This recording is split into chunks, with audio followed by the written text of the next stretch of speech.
Good morning, কেমন আছো সবাই? আশা করি তোমরা সবাই খুব ভালো আছো।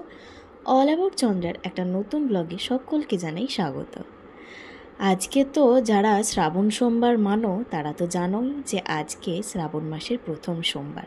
তো আমিও শ্রাবণ মাসের সোমবারটা খুবই মানি, তাই চলো এখন পুজোটা করে সেরে নেওয়া যাক। তো এখানে দেখতেই পাচ্ছ দুটো গোপাল দুপারে শুয়ে, আর আমি পুজোটা করার জন্য নিয়েছি 3 রকম ফল, সাথে কুঁচো ফুল আর কাঁটা ফল, ধূদ্র ফুল, আকন্দ ফুলের মালা, দুধ, দই আর নিয়েছি মধু আর আতপ চাল, গঙ্গা জল। তো এই দিয়েই আমি পুজোটা সারবো আজকে। আর প্রত্যেকটা এই শ্রাবণ সোমবারই আমি খুব মানি, এটা আমার ছোটোবেলা থেকেই করা হয় আর কি।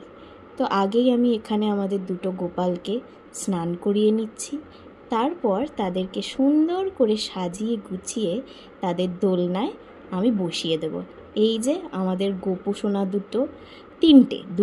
তিনটে গোপুসোনা কি সুন্দর দেখো দোলনায় বসে আছে, আর আমি একটুখানি ওদের সাথে দোলও দিয়ে দিলাম দোলনায়। আর এইখানে এবার আমি শুরু করলাম আমার আজকের প্রথম শ্রাবণ সোমবারের পুজো। তো চলো আমি পুজোটা সেরে ফেলি।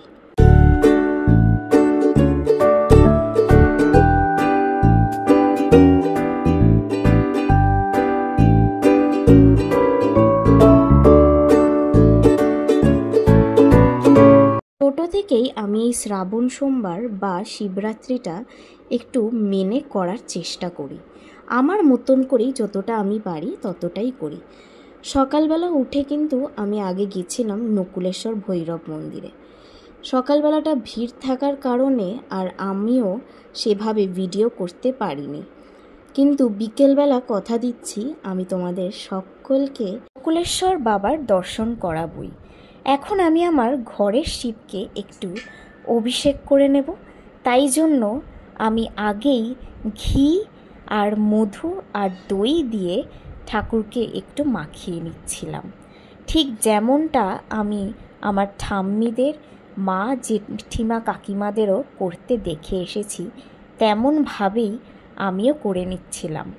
তারপর আমি বাবার মাথায় ঢাললাম একটু দুধ, গঙ্গা জল আর সিদ্ধি দেওয়া জল একটু দিলাম বাবার মাথায়। তারপরেও বাবাকে আবার আমি একটু গঙ্গা জল দিয়ে স্নান করিয়ে নিয়ে চন্দনের টিকে দিলাম, আর দিলাম একটা নিখুঁত বেলপাতা দিয়ে সুন্দর করে সাজিয়ে দিলাম আকন্দ ফুলের মালা, ধূদ্র ফুল আর সাথে দিলাম কাঁটা ফল। এই শ্রাবণ সোমবারটা যে যার মতন পারবে না করাটা খুব ভালো শুনেছি, তাই আমিও বলবো তোমরাও পারলে এই শ্রাবণ সোমবারটা করো। তারপর আমি ওপর দিয়ে দিলাম একটু আতপ চাল, আর ফলে দিলাম আমি বেল, কলা আর শশা। 3টে ফল দিয়ে আজ আমি পুজো সারলাম আমার। লাঞ্চ তো আজ কিছুই নেই, একেবারে বিকেলবেলা আমি বাবার দর্শন করে তারপরে খাওয়া দাওয়া করব। তো এখানে আমি প্রদীপ নেই আজকে আমার কাছে, তাই জন্য মোমবাতি জ্বালালাম।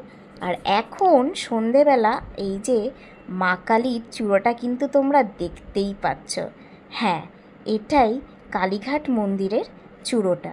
আমি এখন যাচ্ছি নকুলেশ্বর মন্দির দর্শন করতে, আর এটাই হলো সেই স্কাইওয়াকের রাস্তা।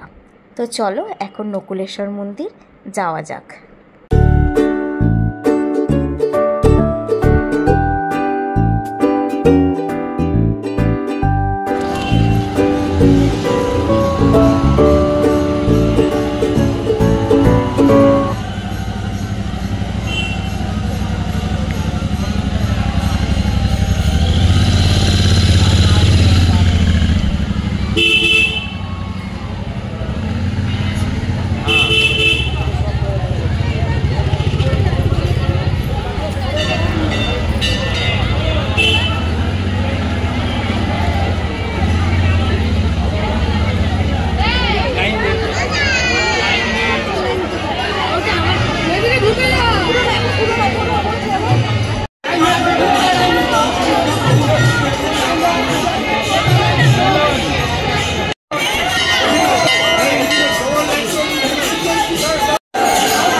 পুজোটাও আমি ঠিক এইরকমভাবেই সেরে নিলাম।